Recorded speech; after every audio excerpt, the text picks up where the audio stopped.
What's up guys, I'm Andy from 1A Auto. In this video, I'm going to show you how to replace the Serpentine belt on this 2012 Ford Escape.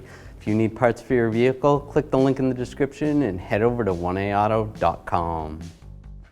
Alright, I'm going to remove the belt, the Serpentine belt.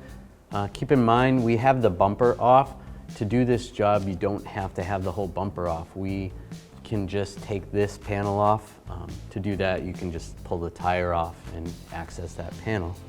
So from underneath the vehicle, I'm going to use this Serpentine belt tool. We actually sell this tool at 1aauto.com. Slide this into the tensioner right there. And then release tension on the tensioner. Slide the belt off the alternator. And then off the AC compressor. Once that's out of the way, I can release the tensioner.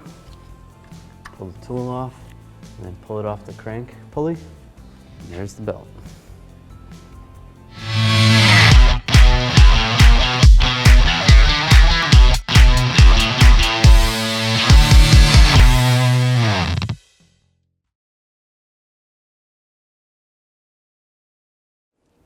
All right, with the new belt, we're just gonna slide it on the crank pulley, and then go underneath the tensioner pulley, over the AC pulley, and then I'm just going to hold a little bit of tension on the belt while I get the tool on, the Serpentine belt tool.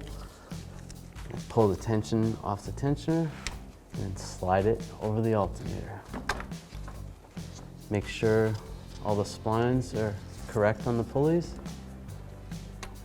and that's good. Release the tension on the tensioner, and you're good to go.